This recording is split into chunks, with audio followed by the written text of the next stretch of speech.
Donc, à un certain moment, il faudrait que les religieux, arrêtent leur conneries, parce que c'est eux qui font tout le bordel qui assure la terre, et qui disent aux gens la vérité. D'accord? Parce qu'aucun religieux ne va vous dire qu'en réalité, ta paix, tu ne l'auras pas sur terre, mais que tu l'auras dans le ciel. Alors oui, on a des paix sporadiques. Ça veut dire qu'à un certain moment, tu vas, c'est pas moi, tu as passé une enfance de merde, et que ben, la vie a fait que tu te sois sorti de ton enfance, que tu oublies certaines choses, que tu te sois marié, que ta vie soit belle. Mais ça, c'est la destinée. Ça n'a rien à voir avec la religion, ça n'a rien à voir avec la croyance, ça n'a rien à voir avec quoi que ce soit. Tu t'es déjà né pour faire ça. Et c'est ça que j'explique aux gens. Si demain matin on te fout une balle dans la tête et que la balle ne ressort pas mais que tu es quand même vivant, tu vas demander ta mort. Pourquoi? Parce que tu es couché sur un lit? Oui, tu vas demander ta mort. Mais si Dieu a considéré que tu devais être sur le lit avec une balle dans la tête, c'est parce que tu devais être sur le lit avec une balle dans la tête. Après, c'est très dur. J'avoue, ce sont des épreuves que des âmes ont choisies, que moi-même, je me demande comment j'ai fait moi pour signer un contrat, pour vivre des merdes comme ça. D'accord? Alors on va vous dire oui, mais il faut que tu sois dans l'amour, machin.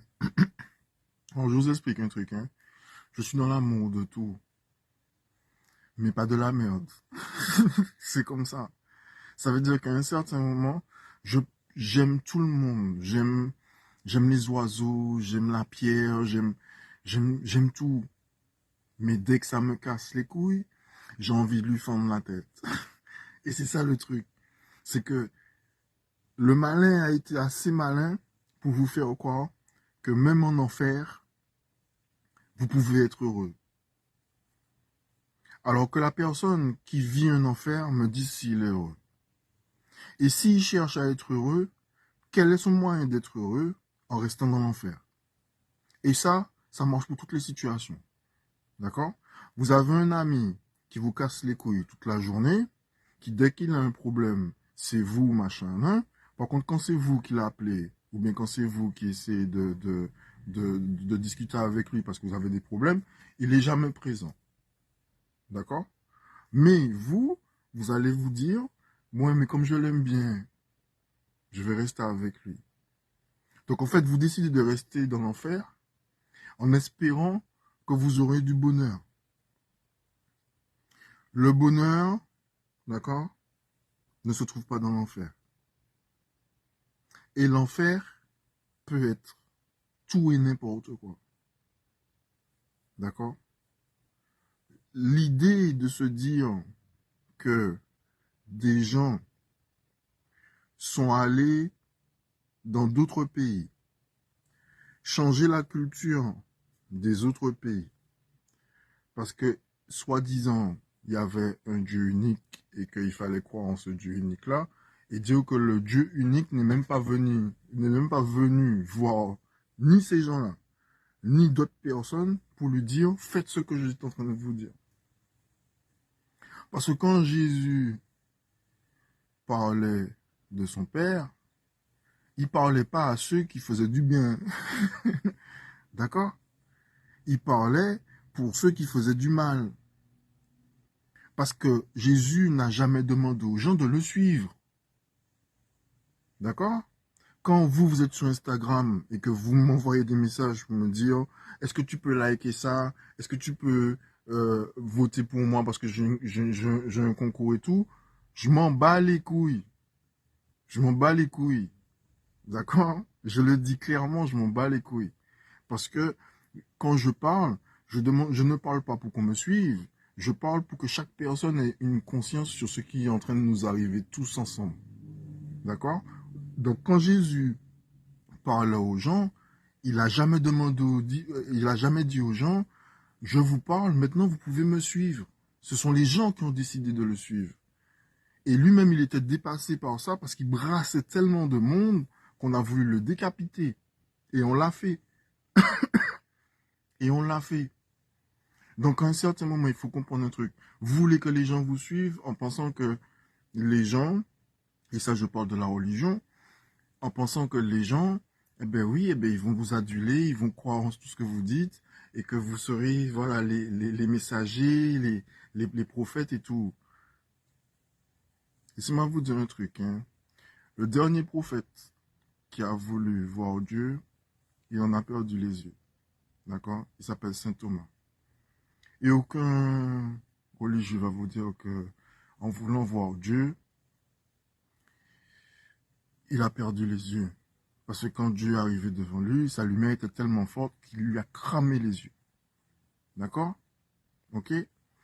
Quand moi je demandais à Dieu, j'ai forcément demandé à Dieu de venir me voir. Mais moi, quand je lui ai dit de venir me voir, j'étais comme tout le monde. Je voulais le voir physiquement. Je voulais le voir, le toucher. Voilà, je voulais qu'il soit près de moi, que je sente sa présence. La première chose que mon ange m'a dit, pourquoi tu veux me voir et dire que tu me ressens? D'accord? Quand j'ai posé la question à Dieu, je lui ai dit, viens me voir. Il m'a dit, veux-tu mourir? J'ai réfléchi vite. Parce que dans ma tête, ça va très vite. J'ai dit, s'il me dit ça, c'est que c'est la seule façon de le voir, c'est de mourir. D'accord? Parce qu'ici, c'est pas chez nous. Donc, certains ont envie de garder ici parce que c'est chez eux. Le malin, comme on te dit dans certains écrits, oui, on a donné la terre au malin, on a donné plein de choses au malin parce que c'était comme ça, c'était le deal. Mais dans tout ça, on vous a bien fait comprendre qu'il y avait un paradis. Donc, si vous n'avez pas compris que la seule façon d'aller au paradis, c'est de mourir, si vous voulez faire un paradis ici, on vous le laisse. Moi le premier. Si vous voulez faire un paradis ici, je vous le laisse. D'accord? Parce que vous serez toujours en guerre avec le maître des lieux. La nature qu'on a, même si elle est à moitié divine et à moitié démoniaque, elle appartient d'abord à Lucifer. D'accord? Et ça, il faut le savoir. Ok? Parce que, en réalité, c'est pas parce que l'homme a fait de façon, ou qu'on lui a donné la capacité de faire de façon à tout arranger à sa façon, que c'est chez lui. Parce que tu prends une personne, tu la mènes dans l'Amazonie, elle fait 24 heures. D'accord? Les histoires de koh, les histoires de instinct, vivre en instinct primaire, machin là, il y a des caméras, frérot. Il y a le médecin à 500 mètres. Moi, je te mets dans le désert sans eau, sans nourriture. Combien de temps tu dures? Il ne faut pas me dire, ah oui, mais il y aura forcément quelqu'un qui passe. Vous avez entendu parler des gens qui sont restés plus de 35 ans, 40 ans dans la forêt seuls? Et on les a retrouvés comment? Ok? Donc, à un certain moment, il faut vraiment, vraiment vous mettre dans la tête que ici, c'est pas chez nous. Et les religieux nous ont inculqué des choses qui n'étaient même pas de notre nature. D'accord?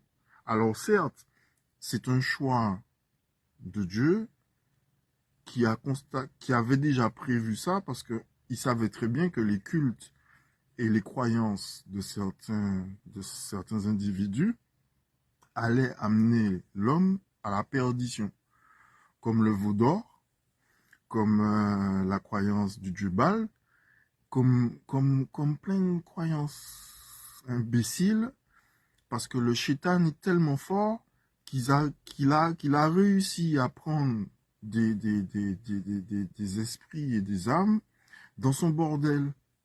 Et eux, ils sont contents de le faire parce qu'en réalité, Lucifer fait un truc que Dieu ne fait pas. D'accord? Pour la simple raison que c'est pas que Dieu aime l'effort, c'est que Dieu aime quand les gens font les choses comme il faut. D'accord? Dans la justesse. Ça veut dire que Lucifer, tu veux de l'argent. Tu appelles Lucifer. Un, il va te posséder. Une fois qu'il t'a possédé, il va te faire avoir de l'argent. Mais si tu lui ramènes pas d'âme,